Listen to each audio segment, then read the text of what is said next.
Thank you, and I'm also known as Coach Meg.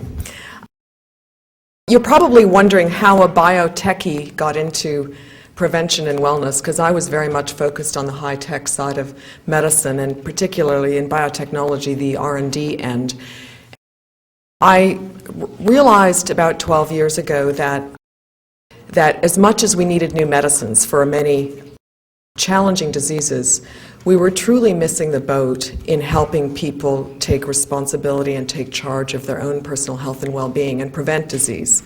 And so my vision way back then was to build the basis for a new professional in healthcare and wellness who would be the expert in helping people make change that lasts. And as you all know, there's plenty of literature that shows that we can help people change behavior in the short term. We have lots of curves where they go up and people take their meds, they lose weight, they eat better, they exercise, and then at 2 years out, it tends to drift back down to pretty close to the baseline, around 5%. And I do workshops with a lot of different health professional groups, and recently I've been at the Cardiac Rehab Association with dietitians and diabetes educators, and I ask them, what proportion of your clients are you helping make lasting change?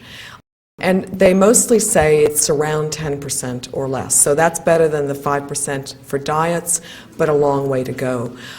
Personal trainers will report closer, and this is not research, this is my asking people in the field, that they may be closer to 20%, maybe the best trainers are closer to 30%. So we have a long way to go to deliver sustainable change. I'd like to think that the first generation of well-trained coaches out there today are probably getting us above, and we have to do the studies to show this, are probably getting above the 50% mark in terms of helping people make sustainable change. And the very best coaches are probably closer to 60 to 70%. None of us are successful 100% of the time.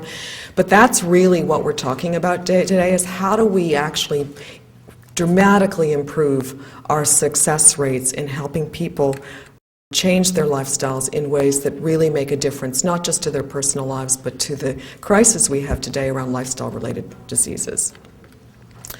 So today I'm going to play a tour guide. I'm going to give you a very quick tour around many concepts in coaching in the hope that a few will stick and that you'll be interested in learning more.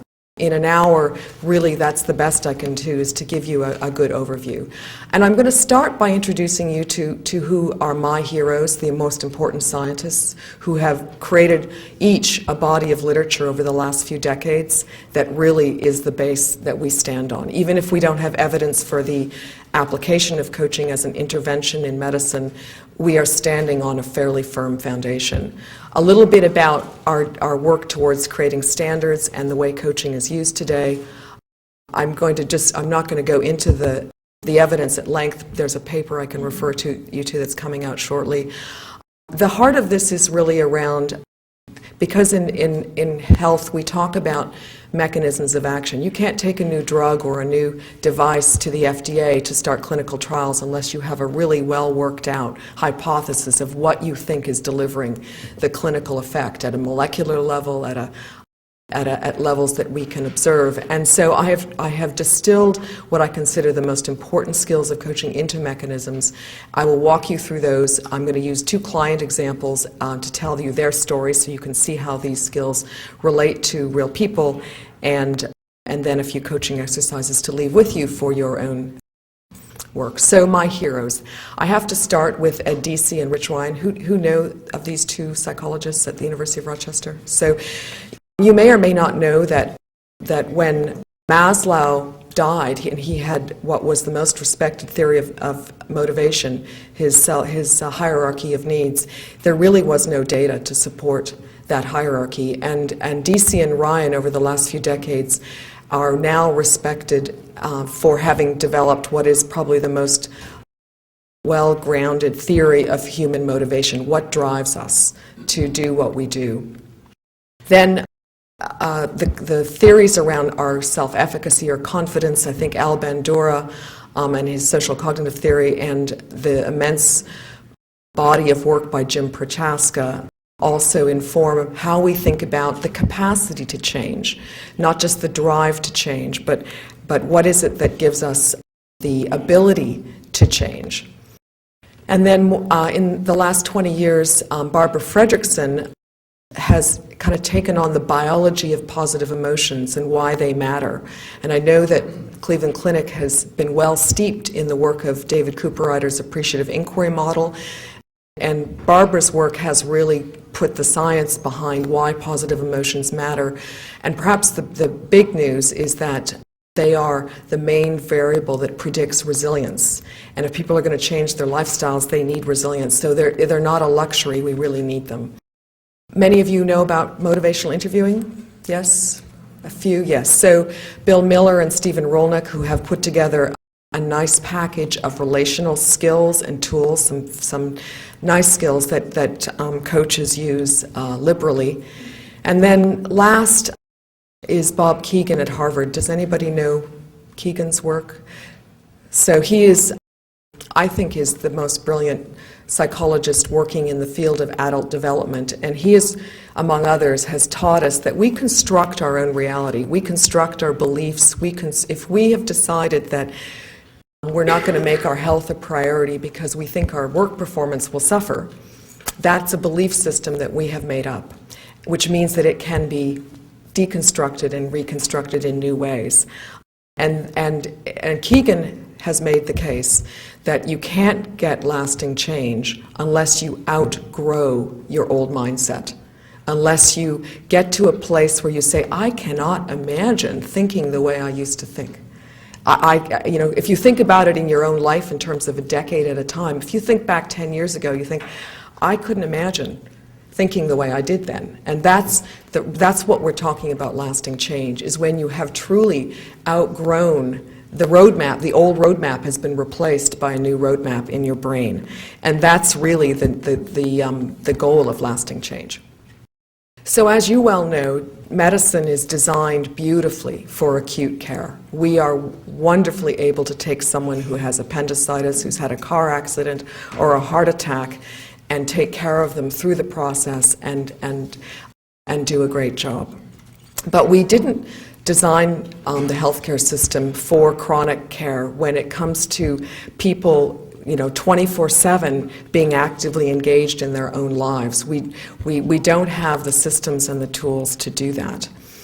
And at the same time, what I have observed over time is that most people are not that good at self-regulation and self-control. It's a weakness for most people, not a strength. Those of us who are wellness folks, it's usually a strength. But many do not find it easy to change habits. And so we're asking them to do something that they are not good at or didn't learn the skills to do. So it's not only did we not design the system to help people, it's a really tough thing to do. It may be one of the most challenging things one can do in one's life.